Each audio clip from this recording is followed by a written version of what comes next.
Hey everybody, it's Michael David with Mystery Island's Treasure Chest on YouTube.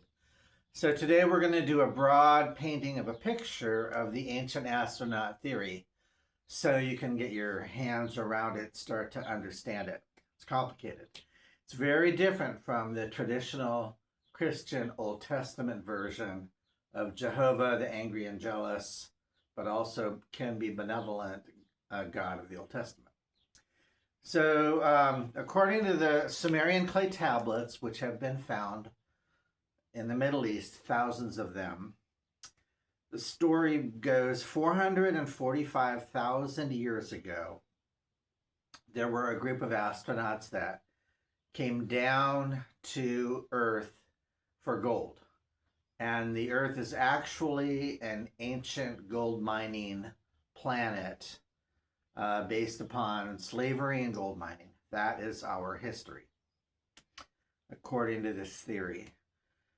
And when they touched down, they were clearly here to get minerals for their planet. And they came across Homo sapien man, and they worked with genetics to give mankind an upgrade so that he could perform better as a slave. But in this process, we were given the genetics of the Annunaki, so we are related to them. They are our relatives. There was also a lot of experimentation with animal-human hybrids. So like a half lion, half human. And if you look at all the ancient pictograms, hieroglyphics, in the ancient temples, you will see half human, half animal. So it's not that far-fetched of a theory. Clearly, it's left behind, and the Egyptians certainly worshipped a lot of these gods, half human, half man. So if true, that would explain all of these statues. Otherwise, they were just fantasy artists. The Anunnaki at this time, and I don't call them God, I call them like demigods or Anunnaki, not to be confused with the great God of the universe. They definitely interacted with mankind, although they were private. They tended to have temples and pyramids with high walls where they would sometimes use priests as an intermediary or sometimes interact from a distance sometimes. And they were giant. They were anywhere from 12, 16 feet or more. And the Bible does refer to giants and a lost race of giants. So that would correlate. And it definitely explains why there were so many demigods being worshipped in the ancient Egyptian society, that they were actually interacting with the Anunnaki way back when.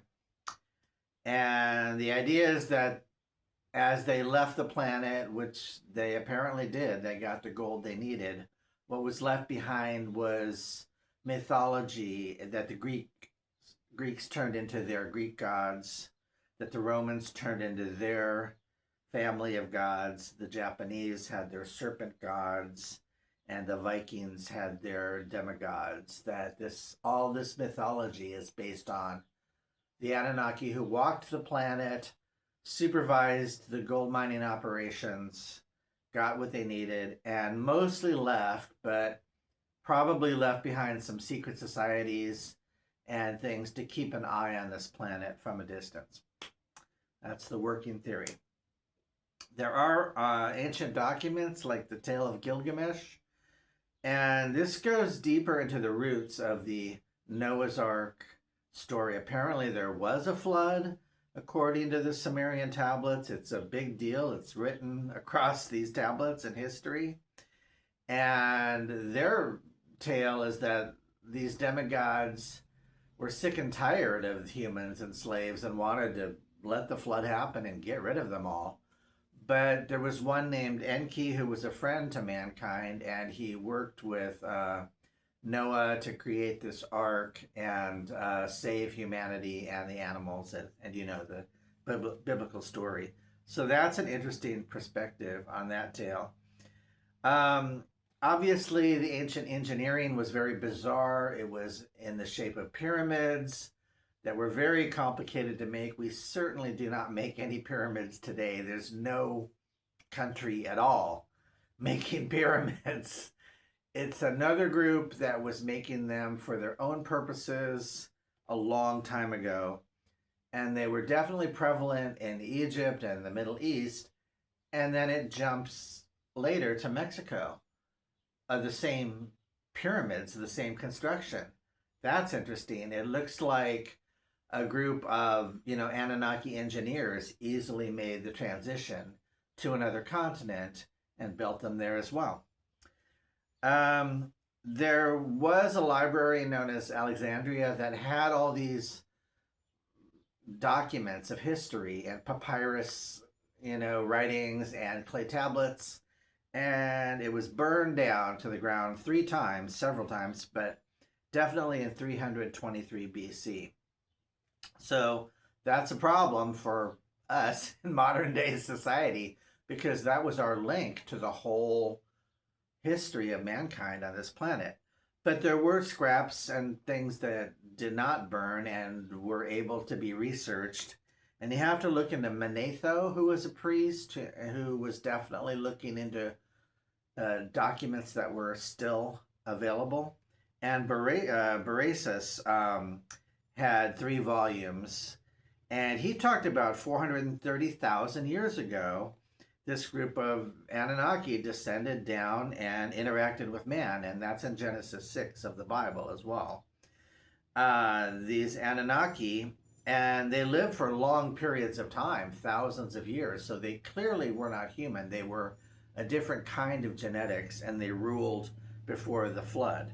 So the Sumerian Clay Tablets are in museums all over the world, like the British Museum, and they wrote of the daily life of the Anunnaki, their work and the slavery, and how some were free and some, were doing daily tasks, the carpenters, the bakers of the village, and that kind of a thing. And early linguists were able to translate it to Akkadian, which was an ancient language that was better known than Sumerian, and then we could get a handle on what was going on with these tablets.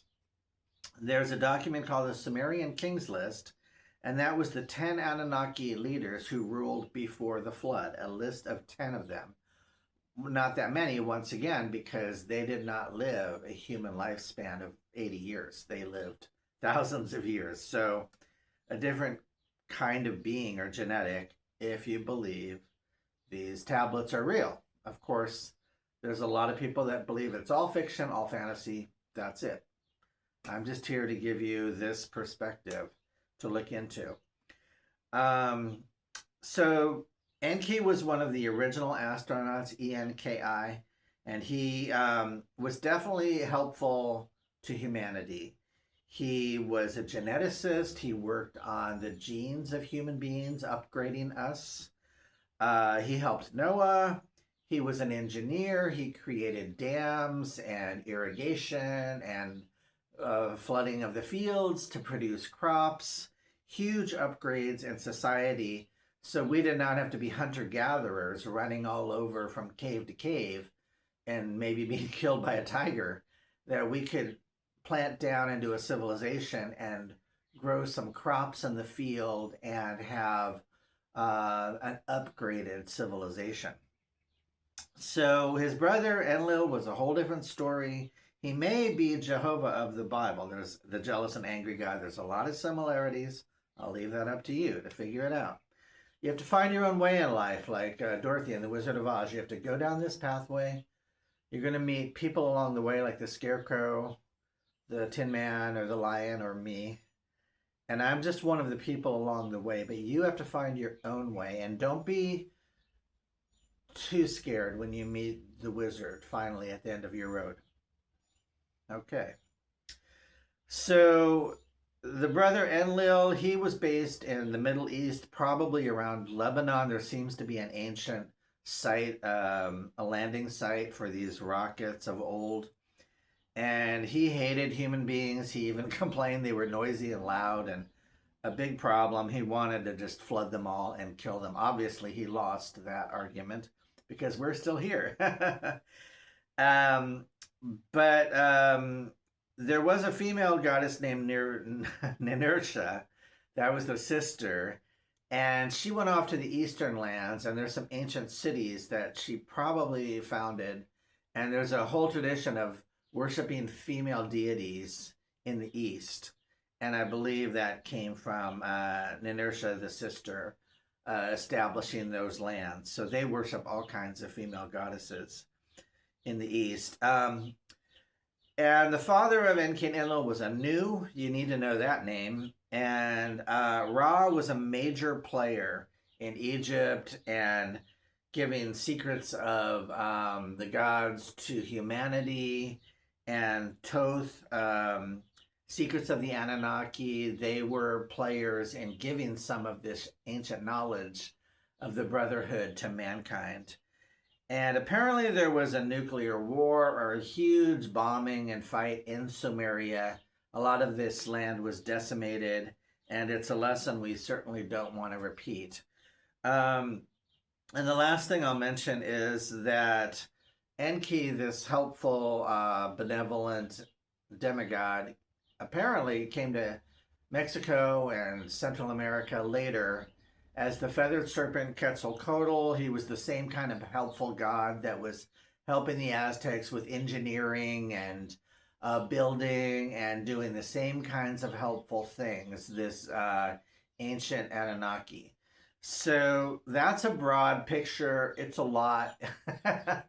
But we have to kind of put this ball together so we can piece it apart. And I'll leave you with all of this to ponder. I'm Michael David at Mystery Island's Treasure Chest. And like I said, find your way down the yellow brick road to your truth. Thank you.